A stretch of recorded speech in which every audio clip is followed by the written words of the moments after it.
In today's video, I'm going to teach you how to view time spent on pages in Google Analytics 4, commonly known as GA4. Understanding user engagement on your website is crucial, and time on page is a key metric that can help you gauge just that. Getting to grips with GA4 and navigating its interface to find specific metrics like this can seem daunting at first, but I promise by the end of this tutorial you'll feel much more comfortable. So let's dive right in. First things first, we need to access Google Analytics. To do this, simply open your preferred web browser and head over to the Google homepage.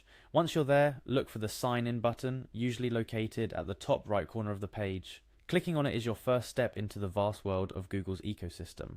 After clicking Sign In, you'll be prompted to choose the Google account you want to use.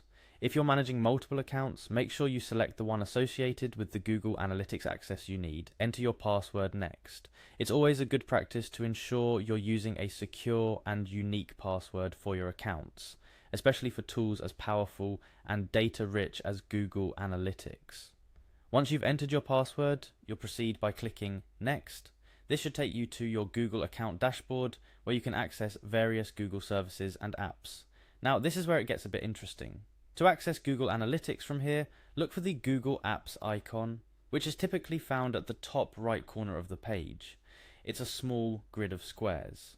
Click on it and a drop-down menu will appear showcasing all the Google services available to you. From this plethora of apps, click on Google Analytics. If you haven't used it recently, you might have to scroll down or search for it. Finding yourself in the Google Analytics interface means you're on the right track. The UI might seem overwhelming at first glance, but don't worry, we're focusing on one specific piece of data today: time on page. To navigate further, you're looking for the Reports section. Assuming you're logged into the correct account, you can access this directly through a link or by exploring the dashboard to find the Reports icon or label. Once you've clicked on Reports, it's time to hone in on our main goal. We want to look at real-time page data, which includes the time users are spending on specific pages of your website. To do this, you'll need to find the real-time section and then click on Pages.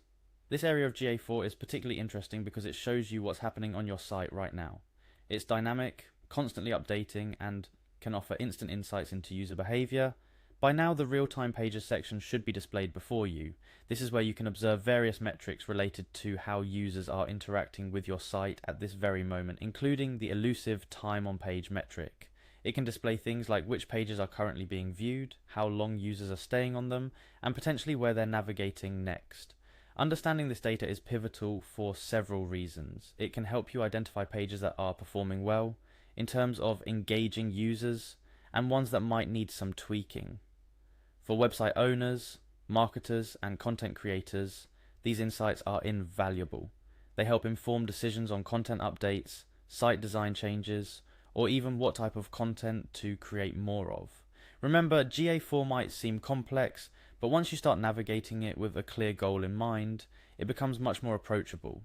Exploring real-time pages and time-on-page metrics can significantly aid in enhancing your website's user experience, ultimately leading to better performance in your online endeavors.